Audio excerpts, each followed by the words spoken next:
What if what you call a mistake wasn't a mistake in the first place? What if you just didn't know yourself? Welcome to our Soul to Soul segment where we speak and listen in. That aspect that all of us are one soul experiencing life in different bodies.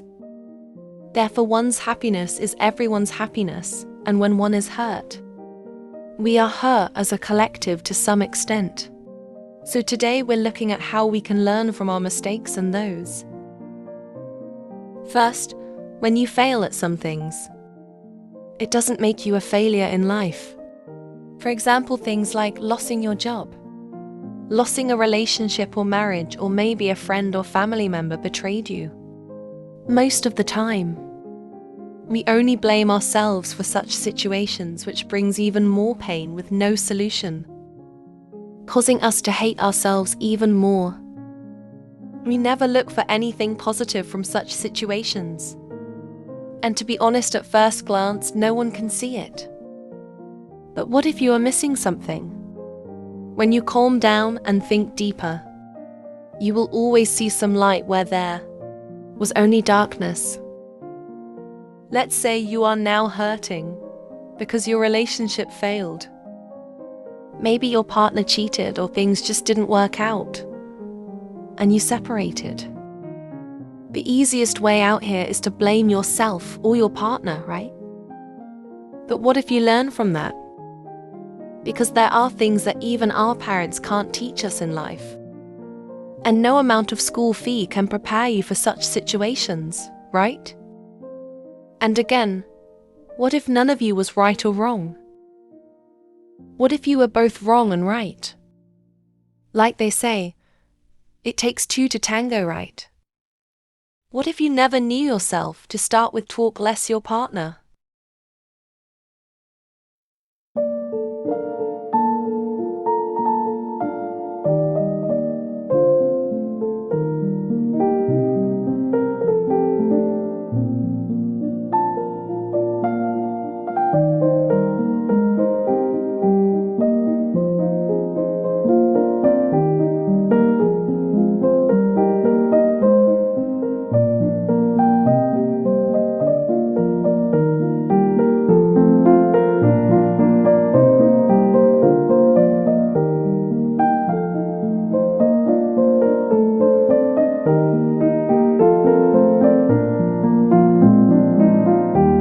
So you thought you knew your partner and understood them.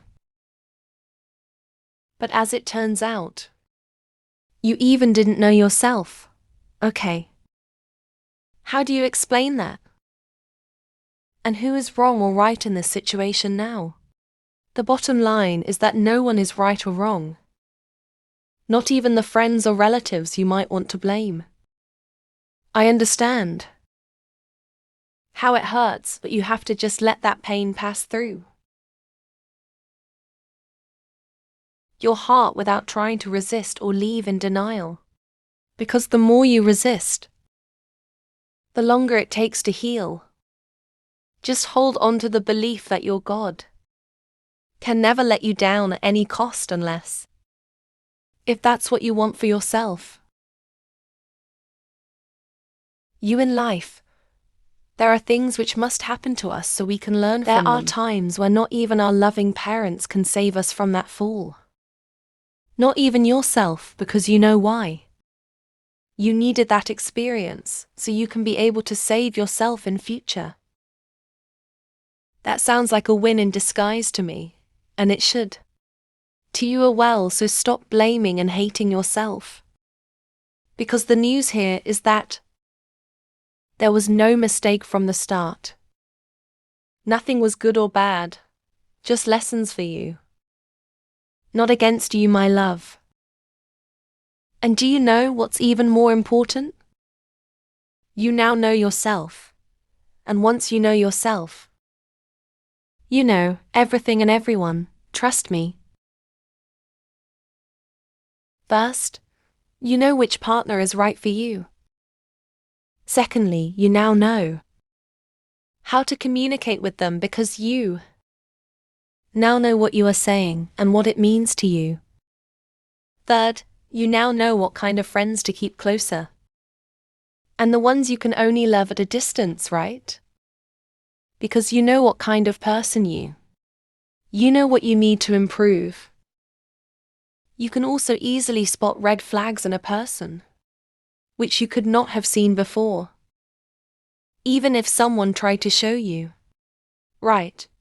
It happens a lot when people try to warn you about a person and you think it's just envy. But now you are more awake, so it wasn't all bad. Going back to a partner who cheated.